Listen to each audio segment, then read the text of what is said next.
Okay, we're going to put our little table to use right here, and we're going to graph this rational function. Okay, so remember the first thing I want, at least this is how I do it. I like just to find the y-intercept first. Okay, so the y-intercept.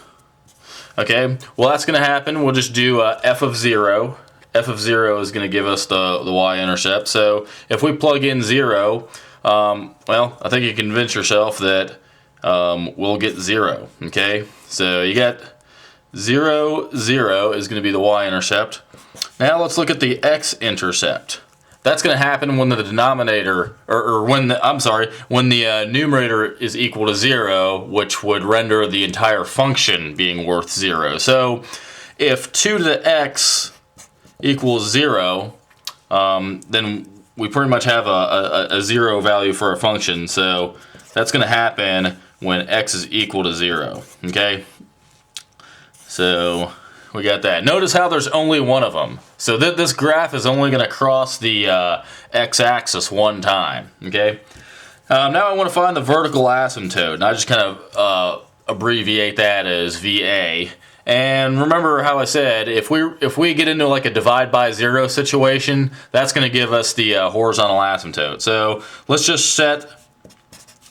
Might be able to do that in your head. I don't know, but let's just go ahead and write it out anyway. We'll set that equal to 0.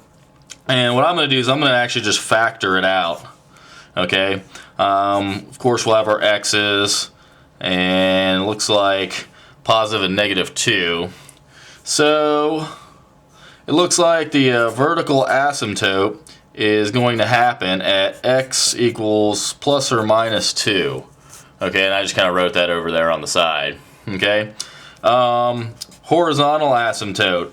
Well, it looks like right up here, the degree of the denominator is bigger than the degree of the numerator. So the horizontal asymptote is going to be y equals 0. Okay, so looks like we got enough information here to kind of at least start out and see what we can do with this graph right here. So I'm going to go ahead, I'm going to grab a graph right here. So bear with me. Okay. So we decided that our y-intercept was was at 0, 0. Okay, so it's right there. Alright, put a point there. Our x-intercept happened at x equals 0, so it's the same place. So we get the x and y-intercept happening at the same spot. And what we calculated our vertical asymptote to be at positive 2 and negative 2. So what we'll just go ahead and do is we'll just draw our little dotted line right there. Okay. And then our horizontal asymptote was y equals 0, so that's just the x-axis. So I'll go ahead and write it on there. Anyway, so let's see here what we got. So we know that the function is defined here. So we got our x and y intercepts right there at 0, 0.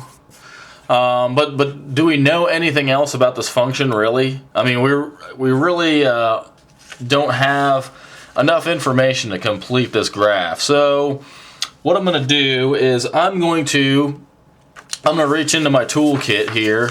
We're going to go back here, and I'm going to evaluate this. I'll show you what. I'm going to evaluate this in between the asymptotes. Okay, I want to see if this obviously the graph exists in between them because the x and y intercept is there.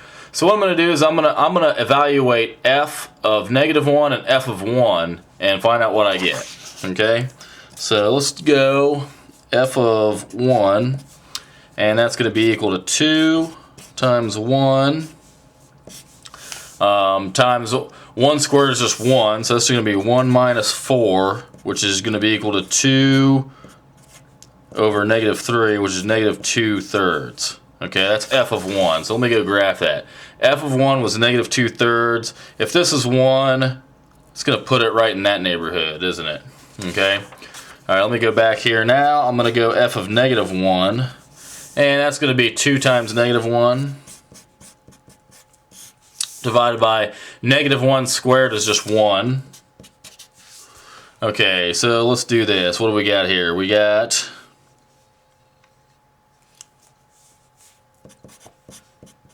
which equals positive 2/3. So I got negative 2/3 and positive 2/3. And I think I messed that up on the other one. Yeah, it's down here. I'm sorry. And then, so f of negative 1 is 2/3. Is positive 2/3 right there. Oh yeah, that's right. Never mind.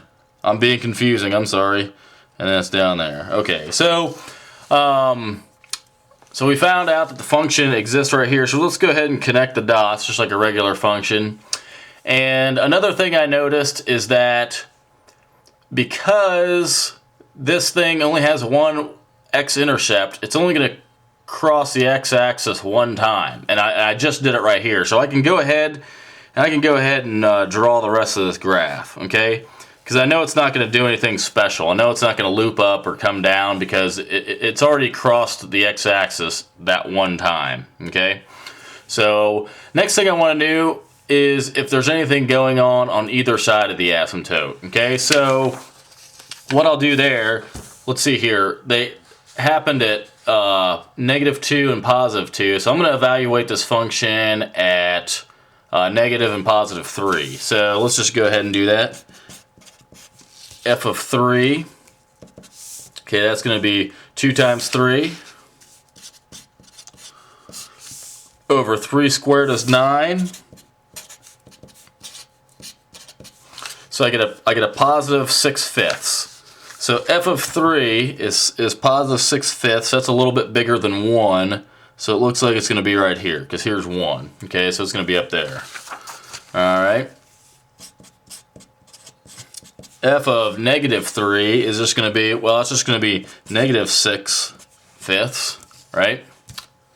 So that's going to be just a little less than negative 1. So let's go back here. If this is negative 1, then, and here's negative 3, that's probably going to be down there. And likewise, because this function, you know, on the other side of this vertical asymptote, the function exists in this form, and we know it doesn't cross the x-axis again, so I could go ahead and just fill this thing in. Okay? I know the general form of what a rational function looks like. You know, they're kind of curvy like this. So I can go ahead and just draw those in. And the reason I did that is because I knew that this graph wouldn't cross the x-axis again, and I also knew that it can't cross the vertical asymptote. So actually, I'm done with this graph, okay? And the goal is to get pretty close. We're actually sketching these things. We're not doing them exactly, but we're just trying to get a feel for what they look like, okay? I think we should do one more, and we'll do it in the next video, so I'll see you then.